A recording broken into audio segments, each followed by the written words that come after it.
آپ کے دائیں بائیں ہوتے ہیں نا، آپ کے خدمت گزار ہوتے ہیں، آپ کے ساتھ اٹیچ ہوتے ہیں، ان کے اگر اوپر غربت آتی ہے، پریشانی آتی ہے، آزمائش آتی ہے، تکلیف آتی ہے، تو وہ ان کا ذاتی معاملہ نہیں. میرے نبی پاک نے اسے ذاتی معاملہ نہیں کہا. حضرت ربیعہ بن کعب کی وہ حدیث تو سارے لوگ سناتے ہیں کہ وضو کرایا کرتے تھے تو نبی پاک نے فرمایا کچھ مانگ لے.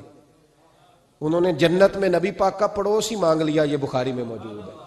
لیکن وہ والی حدیث بھی پڑھو کہ جب نبی پاک نے انہیں کہا کہ ربیعہ تو مجھے وضو کراتا رہتا، شادی کیوں نہیں کرتا؟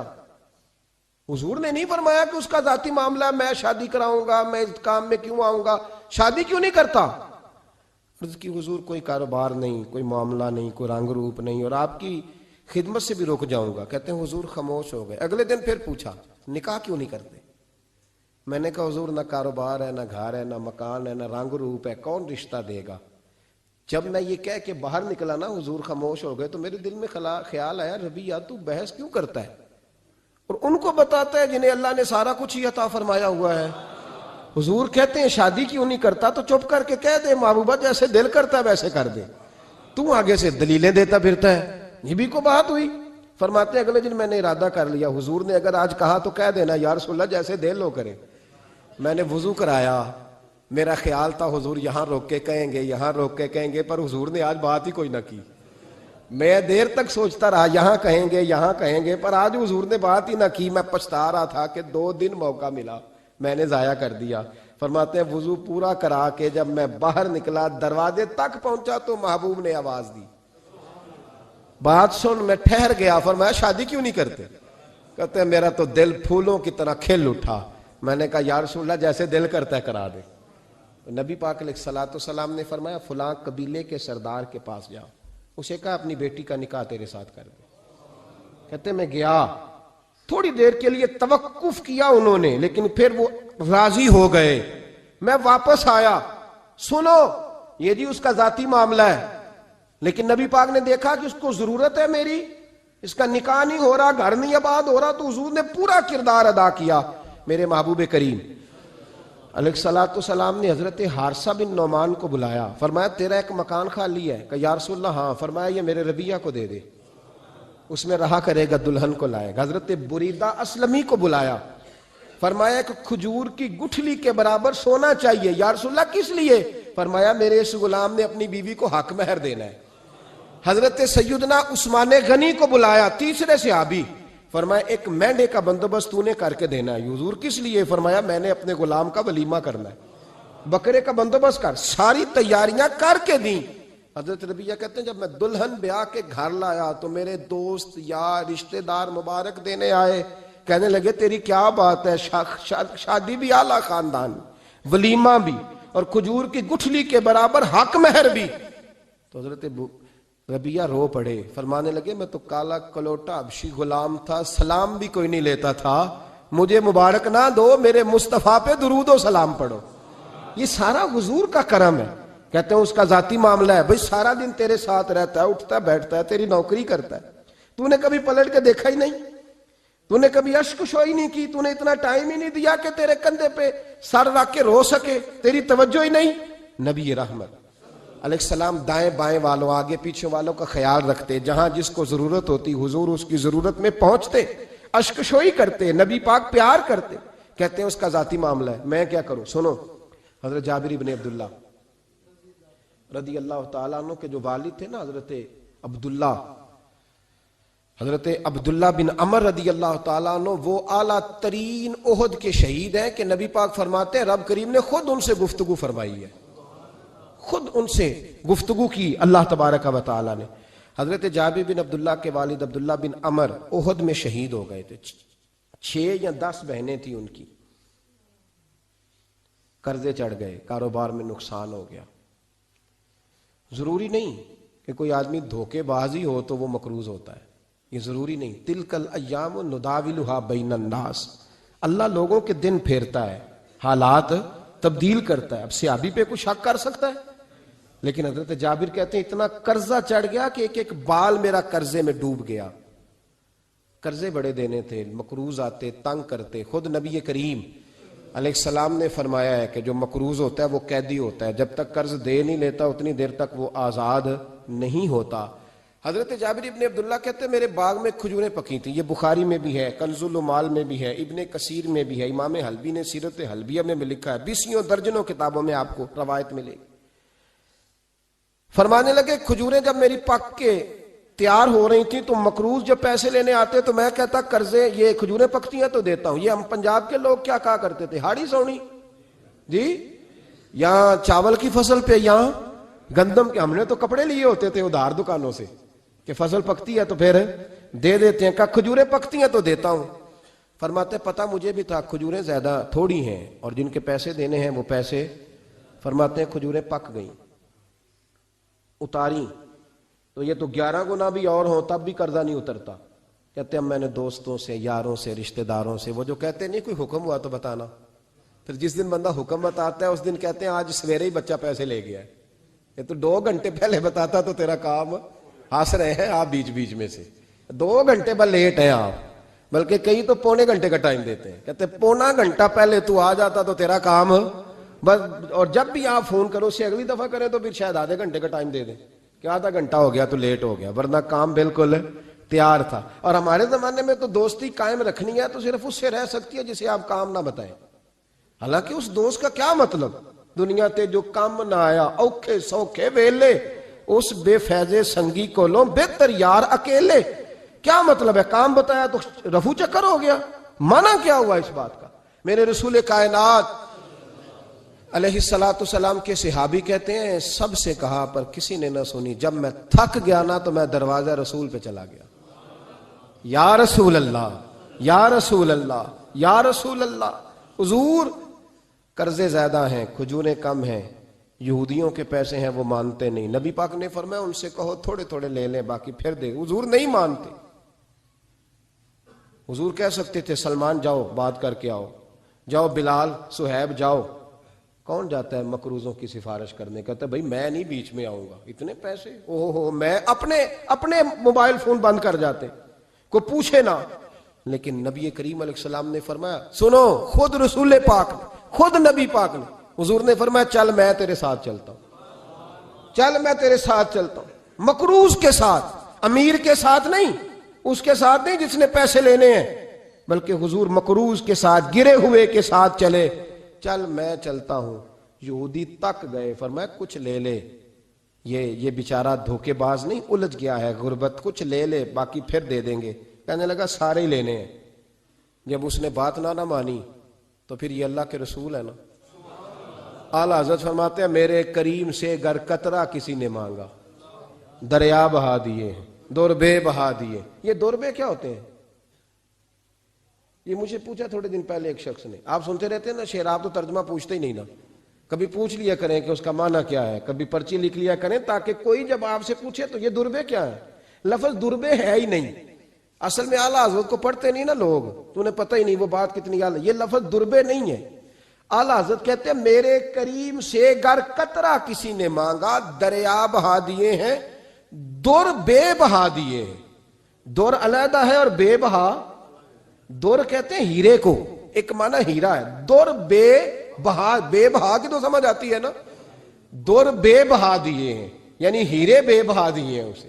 اب سمجھ آئیے بات کی, دریا بہا دیے ہیں, در بے بہا دیے ہیں, یہ معنی ہے شعر کا. تو جب وہ نانا مانا یہودی تو نبی کریم علیہ السلام فرمانے لگے نہیں تو پھر پورے ہی لینے ہیں. کہنے لگا جی پورے ہی لینے. حضور فرمانے لگے کل آ جانا سارے دے دیں گے, پورے پیسے تیرے ملیں گے, تو آ جانا. حضرت جابر ابن عبداللہ کو حضور نے فرمایا کھجوریں اتار کے نا تو اپنے باغ میں ڈھیر لگا اور میں آیا. حضرت عمر حدیث کے راوی ہیں, فرماتے ہیں بس رسول پاک چل پڑے.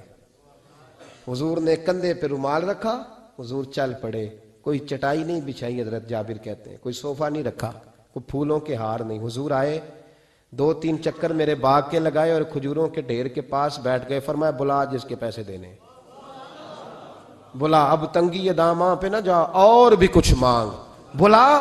فرماتے بندے کو بلایا. حضور نے فرمایا کتنے پیسے؟ حضور اتنے درہم دینار ہے. فرمایا کھجوریں تولتا جا اور دیتا جا.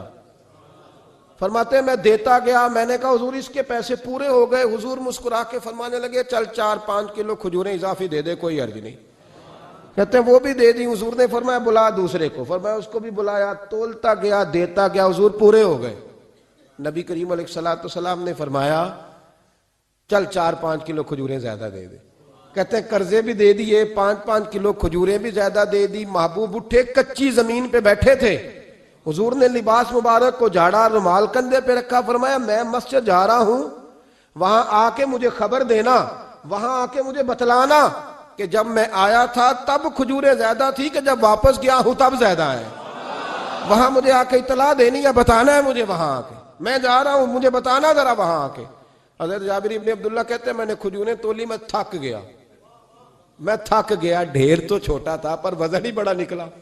کہتے ہیں میں تھک گیا, جتنی دی تھی نا اس سے زیادہ تول کے باقی پڑی رہنے دی. میں مسجد میں گیا, ذرا لفظ سننا حدیث کے. کہتے ہیں مسجد میں گیا, جا کے عرض کی یا رسول اللہ میں تول آیا ہوں. جب آپ آئے تھے تھوڑی تھی, اور جب واپس آئے ہیں تو کئی گنا بڑھ گئی ہیں. حضور نے پتہ کیا فرمایا؟ فرمایا یہ بات نا جو تو نے مجھے بتائی ہے, یہ بات ذرا میرے عمر فاروق کو بھی بتا. عمر بڑا راضی ہوگا. عمر کو بھی بتلا یہ بات. گویا نبی پاک کے معجزات کی, فضائل کی, شمائل کی باتیں جب بتائی جاتی تھیں صحابہ کے دل ٹھنڈے ہوتے تھے. عمر کو بھی بتا, عمر راضی ہوں گے. جناب جابر ابن عبداللہ رضی اللہ تعالیٰ عنہ فرماتے ہیں میں حضرت عمر کے پاس گیا, میں نے کہا عمر میری یہ رائے تھی کہ جتنی میری کھجوریں ہیں 11 گنا اور بھی اتنی ہوں تو پھر بھی قرضہ نہیں اترتا, لیکن سارے قرضے بھی اترے, 5-5 کلو کھجوریں بھی زیادہ دے دی اور پہلے سے زیادہ کھجوریں پڑی ہیں. تو کہتے ہیں حضرت عمر کی آنکھیں روشن ہو گئیں, چہرہ مسکرانے لگا, کہنے لگا تو اب بتا رہا ہے نا, اب واپس آ کے رزلٹ سنا رہا ہے. تو صحابہ سے پوچھ لے, جب نبی کریم گئے تھے تو میں نے اسی وقت کہا تھا. حضور کے جاتے ہی میں نے کہا تھا اب دیکھنا رب کریم جابر بن عبداللہ پر ساری ہی رحمت نازل فرما دے. اللہ ہر قسم کا کرم فرمائے گا, خیر ہی خیر ہو جائے گی. دیکھ لے میں نے پہلے بتلا دیا.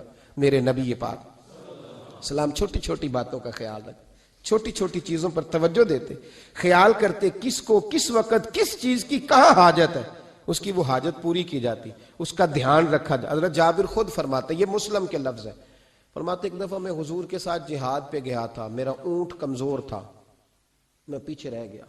ہمارے یہاں شرط لگتی ہے نا, اللہ تعالیٰ خیر فرمائے, ایک بھائی گاڑی خریدتا ہے پھر دوسرا چاہے زیور بیچے اس نے بھی خریدنی ہوتی ہے, ورنہ گھر میں گھسنے کی اجازت نہیں ملتی.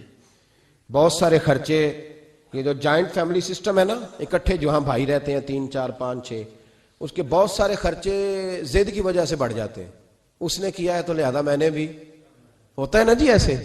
تو پھر اس ضد میں کوئی پیچھے پلٹ کے نہیں دیکھتا کہ چلو جو پیچھے رہ گیا اس کا بھی ہاتھ پکڑے ساتھ آ جائے, دوڑتے رہتے ہیں. اس میں بیچارے کئی تھک جاتے ہیں, کئیوں کے پیر دوڑ دوڑ کے سوج جاتے ہیں, بڑے مسئلے بنتے ہیں, لیکن پیچھے پلٹنے کو کوئی تیار ہے؟ اس دوڑ نے ہمیں تھکا کے رکھ دیا. مسلم میں ہے, جناب جابر ابن عبداللہ کہتے ہیں حضور کے ساتھ میں جہاد پہ گیا, واپس آ رہا تھا, میرا اونٹ کمزور تھا, بوڑھا تھا, بیمار تھا, سب لوگ آگے گزر گئے, میں پیچھے رہ گیا. کچھ میں پریشان رہتا تھا غربت سے, تو میں مایوس بھی تھا, ذرا پیچھے رہ گیا, پریشان تھا. فرماتے ہیں نبی پاک نے نا 2-3 دفعہ پلٹ کے دیکھا, ادھر دیکھو. میں نے اپنی زندگی میں بڑے لوگ دیکھے ہیں, وہ امیروں میں چلے گئے, پیچھے پلٹ کے انہوں نے غریبوں کو کبھی نہیں دیکھا. کہ وہ ایک دوست ہوتا تھا ہمارا جو ماڑا ہے, غریب ہے, پلٹ کے نہیں دیکھا. کہتے ہیں نبی کریم علیہ الصلوۃ والسلام نا آگے گئے, سب سے آگے. حضور نے 2 4 5 دفعہ نا پیچھے پلٹ کے دیکھا. جابر ابن عبداللہ کہتے ہیں جب میں نظر نہ آیا تو میرے محبوب کا انداز کریمانہ دیکھیں, حضور اعلانیہ فرمانے لگے, بھئی مجھے جابر نہیں نظر آ رہا, بے خبر ہو جو غلاموں سے, وہ آقا کیا ہے, وہ آقا کیا ہے. یہاں ہمارے استاد جب یہ حدیث پڑھا رہے تھے نا, یہ حدیث پڑھا رہے تھے تو اچانک رونے لگ گئے. میں نے کہا حضور کیا ہوا, رو کیوں پڑے؟ تو کہنے لگے یار سوچتا ہوں جو محبوب جہاد سے واپسی پر اپنے غلاموں کو نہیں بھولے, وہ میدان محشر میں کیسے بھول جائے گے. وہ وہاں بھی پوچھیں گے فلانا کدھر گیا, فلانا کدھر گیا, ایک ایک کا نام لیں گے. حضور نام لیں گے, ہماری موج بن جائے گی. نبی کریم نے پلٹ کر کے دیکھا, جابر نہیں نظر آ رہے. حضور ان کا اونٹ کمزور ہے, پیچھے رہ گئے. حضور نے یہ نہیں فرمایا کہ ذرا آہستہ کرو ساتھ, یہ نہیں فرمایا, بلکہ نبی پاک نے فرمایا تم چلو. قافلہ چلتا رہا, حضور نے گھوڑا پیچھے کی طرف موڑا, سب سے پیچھے آئے. جناب جابر کہتے ہیں پیچھے میرے پاس. اس حکمت کو آپ سمجھیں, حدیث کے ان لفظوں پر آپ غور کریں. ایک کہہ کے کہنا ذرا اس کو میرے پاس لاؤ یہ بات اور ہے، ذرا آہستہ ہو جا، وہ بھی ساتھ مل جائے، لیکن یہ معنی اور ہے کہ غریب جہاں بیٹھا ہے اس کے پاس خود چل کے جانا۔ حضور خود پلٹ کے پیچھے آئے اور فرماتے ہیں میں چونکہ پریشان تھا تو محبوب میری طرف دیکھ کے فرمانے لگے اس کو دوڑاتا کیوں نہیں، پیچھے کیوں رہ گیا؟ تو کہتے ہیں مایوس بندہ، پریشان بندہ کبھی کبھی وہ اس طرح بولتا ہے کہ جیسے کڑ رہا ہے، تھوڑا سا نا سخت ترش باتیں بھی کرتا ہے۔ کہتے ہیں میں نے اس عالم میں نا، میں نے کہا حضور اس قابل ہوتا تو سب کے ساتھ مل نہ جاتا، کمزور ہے، ماڑا ہے، مہران ہے، اور وہ بھی پرانی جو چھل ہی نہیں سکتی، یہ کہاں یا رسول اللہ دوڑے گا، اس قابل ہی نہیں ہے۔ حضور اس قابل ہوتا تو قافلے کے ساتھ نہ ہوتا۔ کہتے ہیں حضور نے میری طرف توجہ فرمائی، میں باتیں کر رہا تھا اپنے اندر کی پریشانی کی تو حضور مسکراتے جا رہے ہیں۔ حضور کے ہاتھ میں چھڑی تھی، فرمانے لگے ایسے ہی تو باتیں کر رہا ہے۔ نبی پاک نے اونٹ کی پشت پہ چھڑی لگائی اور فرمایا تو دوڑتا کیوں نہیں؟ بڑے ہلکے سے مسکرا، اوے تو دوڑتا کیوں نہیں؟ تو جناب جابر بن عبداللہ کہتے ہیں جو سب سے پیچھے تھا نا وہ سب سے آگے نکل گیا، وہ دوڑتا گیا دوڑتا۔ فرماتے ہیں میرا چہرہ بھی عجیب سا، لوگ میرے انداز دیکھیں کہ یہ کیسے آگے نکل گئے، کیسے، کبھی نہ سوچ یہ کیسے نکل گیا، بس سمجھ لے آگے وہی نکلا ہے جسے مصطفیٰ کی تھپکی مل گئی ہے۔ تو یہ نہ کہ سیاست کر گیا، چلاکی کر گیا، بس تھپکی مل گئی تو بات بن گئی۔ کہتے ہیں میں نکل گیا آگے، حضور کی تھپکی جو ملی تھی۔ حضرت جابر بن عبداللہ کہتے ہیں حضور گھوڑا دوڑا کے میرے پاس آئے، خود حضور نے میرا اونٹ تیز کرایا نبی پاک کی برکت سے۔ تو قریب آ کے فرمانے لگے ٹھہر جا یار، ہم بھی تیرے قافلے میں، ہمیں بھی ساتھ لے لے۔ فرماتے اب تو میں رو ہی پڑا کہ خود بھیک دیں، خود ہی کہیں منگتے کا بھلا ہو، ٹھہر جا یار ہمیں بھی ساتھ لے لے۔ جناب جابر بن عبداللہ رضی اللہ تعالیٰ عنہ فرماتے ہیں کہ جگہ پڑاؤ کیا، رکے، ٹھہرے کھانے پینے کو، نماز پڑھنے۔ نبی کریم نے مجھے بلایا، میں حاضر ہوا تو کہا یا رسول اللہ حضور حکم۔ تو محبوب فرمانے لگے جابر یار تیرا اونٹ میں نے نرالا ہی دیکھا، بوڑھا ہو کے سب سے آگے نکل جاتا ہے، بیمار ہو کے، کمزور ہو کے۔ کہتے ہیں میں چہرہ دیکھتا جا رہا ہوں کہ حضور سارا ہی پتہ ہے آپ کو، میں کیا عرض کروں؟ تو محبوب فرمانے لگے پسند آ گیا، بیچ نہیں دیتے میرے ہاتھ؟ کہا یا رسول اللہ آپ رکھ لیں۔ حضور آپ کا یہ؟ فرمایا نہیں میں پیسے دوں گا۔ کتنے کا ہے؟ کہا یا رسول اللہ آپ رکھ لیں۔ فرمایا پیسے دوں گا۔ یا رسول اللہ مارکیٹ میں جاؤں تو 6-7 دینار کا بکے گا۔ فرمایا نہیں بھائی میں تو پورے 10 دوں گا۔ 6-7 نہیں، میں تو پورے، حساب سیدھا، 6-7 کا کیا حساب ہوا، 10 پورے کا۔ حضور پھر بندہ نوازی ہے نا، کون بول سکتا ہے؟ حضور نے فرمایا بلال تیرے پاس 10 دینار تھے؟ حضور ہیں۔ فرمایا ان کو دے دو، اونٹ کے پیسے رکھ لو اور مال نہ مدینے جا کے دے دینا۔ جابر ابن عبداللہ کہتے ہیں میں مدینے گیا شام کو، میں نے نا کبھی اپنے اونٹ کی اتنی خدمت نہیں کی جتنی اس دن کی۔ میں نے اسے بڑے پیار سے نہلایا، میں نے نئی رسی خرید کے اسے نکیل ڈالی، آج محبوب کی بارگاہ میں لے کے جانا ہے۔ کہتے ہیں تیاری کر کے نا، تیاری پوری تیاری کر کے، تن تندور ہڈاں دا بالن تے اسی ہاواں نال تپایا، کپ کپ مکیاں پیڑے کیتے، عشق پلیتھن لایا، تن دا سالن تے من دی ہانڈی، اتو لون صبر دا پایا، غلام فریدا وے میں ساری تیری، تینوں اجے یقین نہیں آیا۔ کہتے ہیں اسے بڑے پریم سے، بڑی محبت سے سجا کے، سوار کے، نکھار کے، تیار کر کے میں نبی کریم کی بارگاہ میں لے کے گیا۔ ظہر کی نماز پڑھ کے حضور نکلے، میری طرف دیکھا، میں نے کہا حضور پیسے لے لیے تھے، یہ آپ کا سامان ہے، مال ہے؟ کہتے ہیں حضور نے نکیل تھامی، میں واپس پلٹا، بھی گلی کی نکر مڑا نہیں تھا، حضور نے آواز دی جابر ذرا سن تو صحیح۔ کہتے ہیں میں واپس آیا تو حضور مجھ سے باتیں کرنے لگے، فرمانے لگے یہ میرا اونٹ ہے، اسے کمزور اور بوڑھا نہ سمجھنا، کبھی جانوروں میں دوڑا کے دیکھنا سب سے آگے نکل جاتا ہے۔ اور کریم محبوب فرمانے لگے 6-7 دینار کا نہ سمجھنا، میں نے پورے 10 دینار کا خریدا۔ اور پھر حضور پھر مسکرائے، فرمایا جابر تمہیں پتہ ہے تحفہ لینے دینے سے محبت بڑھتی ہے؟ حضور ہاں۔ فرمایا رکھ لو میں تمہیں تحفے میں دینا چاہتا ہوں، رکھ لو میں تحفے میں دینا چاہتا ہوں۔ جناب جابر ابن عبداللہ کہتے ہیں میں واپس لوٹ رہا تھا، رو رہا اور کہہ رہا تھا جیسا نبی اللہ نے مجھے دیا، جیسا رسول اللہ نے، سب سے اولا ہو آلہ ہمارا نبی، سب سے بالا ہو آلہ ہمارا، کون دیتا ہے دینے کو منہ چاہیے، دینے والا ہے سچا ہمارا نبی، غمزدوں کو رضا مجدہ دیجئے کہ ہے بے کسوں کا سہارا ہمارا، نبی کریم سید عالم صلی اللہ علیہ وسلم دائیں بائیں آگے پیچھے خیال رکھتے کس کو کس وقت کس انداز میں کتنی حاجت ہے. حضرت مقداد حضور کے غلام ہیں. وہ کہتے ہیں میں تھا اور میرے ساتھ 2 صحابہ اور تھے. ہمیں بھوک لگ گئی. مدینے میں نا کچھ قحط کا سما تھا, کئی دنوں سے بارش نہیں ہوئی تھی, فصلیں نہیں پکی تھی. فرماتے ہیں بھوک نے بڑا ستایا. ہمارا یہ طریقہ تھا کہ جب ہمیں شدید بھوک لگتی تھی تو ہم کسی صحابی سے کوئی مسئلہ شرعی مسئلہ دریافت کرتے تھے. یہ اب جا کے ہر قاری صاحب پہ ہر امام صاحب پہ فٹ نہ کر دینا بات. آپ باتیں سنتے ہیں پھر ترجمے اپنی مرضی کے کرتے ہیں. جا کے ہر مولوی صاحب پہ فٹ نہ کر دینا. کہتے جب مسئلہ پوچھتے تھے نا کسی صحابی سے تو پہلے روٹی کھلاتا تھا پھر مسئلہ بتاتا تھا. اب میں پہلا وضاحت کر لی یہ گل دی آپ, اس لیے میں نے اگلی بات بعد میں کی ہے, کیونکہ آپ نے اسی حساب سے روٹی کھلانی ہے نا جس حساب سے اپنے امام کو تنخواہ دیتے ہو, اسی حساب سے روٹی کھانی ہے نا اس بیچارے. تو فرمانے لگے کہ جب نہ ہم کسی شخص سے کسی صحابی سے مسئلہ پوچھتے نا تو پہلے وہ, اس لیے یہ جو آستانوں پہ لنگر ہوتا ہے, یہ جو بزرگان دین خانقاہوں پہ لنگر رکھتے ہیں, یہ صحابہ کا طریقہ ہے کہ جس کو دین بتایا جاتا تھا اسے پھر لنگر بھی کھلایا جاتا ہے. بہت سارے لوگ اس کا مذاق اڑاتے ہیں کہ یہ کیا ہے بھئی, یہ رسول اللہ کی سنت ہے. صلی اللہ ہو, پڑھیے درود صلی اللہ ہو. چلے جنہوں نے پہلے نہیں پڑھا وہ بھی شامل ہو جائے, پڑھے صلی اللہ تعالی علیہ وسلم. فرماتے ہیں اس دن بڑی بھوک لگی. 3 دوست تھے ہم, 3 صحابہ تھے. ہم نے حضرت ابوبکر صدیق کو گلی میں کھڑا کر لیا. سب صحابہ کے حالات کچھ نہ کچھ ان دنوں میں نا ٹائٹ تھے, کمزوری تھی, چونکہ فصلیں نہیں تھی, بارشیں نہیں تھی. ابوبکر ایک مسئلہ پوچھنا ہے. کہتے کھڑے کھڑے جناب صدیق اکبر نے کہا پوچھو. پہلے روٹی بھی ساتھ پوچھتے تھے, کہنے لگے چلو پوچھو. کہتے مسئلہ پوچھا اور بتا کے رخصت ہو گئے. پھر ہم نے حضرت عمر سے پوچھا, انہوں نے بھی سوال کا جواب دیا پر کھانا نہ پوچھا. پھر 2-3 اور لوگوں کو ہم نے ٹٹولا, لیکن اس دن سب نے مسئلہ ہی بتایا, روٹی نہیں پوچھی. حضرت مقداد کہتے ہیں ہم نے پروگرام بنایا حضرت عبد الرحمن ابن عوف سے مسئلہ پوچھنے کا, تو میرے ساتھ والے دونوں کہنے لگے بس کر, بڑے آزما لیے, اب چل سیدھا دروازہ رسول پہ چلے. اب مسئلہ پوچھنا ہے تو ان سے پوچھنا جن سے سن کے ساری دنیا مسئلے بتاتی ہے, انہی سے پوچھتے ہیں, ڈائریکٹ چلتے ہیں. کہتے ہیں ہم آئے مسجد نبی میں, حضور بیٹھے تھے. حضرت مقداد کہتے ہیں ہماری بکریوں کے تھنوں میں دودھ خشک ہو گیا تھا. حضور تشریف فرما تھے, السلام لی, دست بوسی کی, اتحیات میں بیٹھ گئے. حضور ایک مسئلہ پوچھنا تھا. حضور مسکرائے, فرمانے لگے لگتا ہے بھوک لگ رہی ہے تم تینوں کو. مجھے مسئلے کی سمجھ آ گئی, بھوک لگی ہوئی ہے یا رسول اللہ بڑی. فرمایا میری 4 بکریاں ہیں اور اللہ نے فضل کیا قحط میں بھی ان کے تھن دودھ سے بھرے ہوئے ہیں.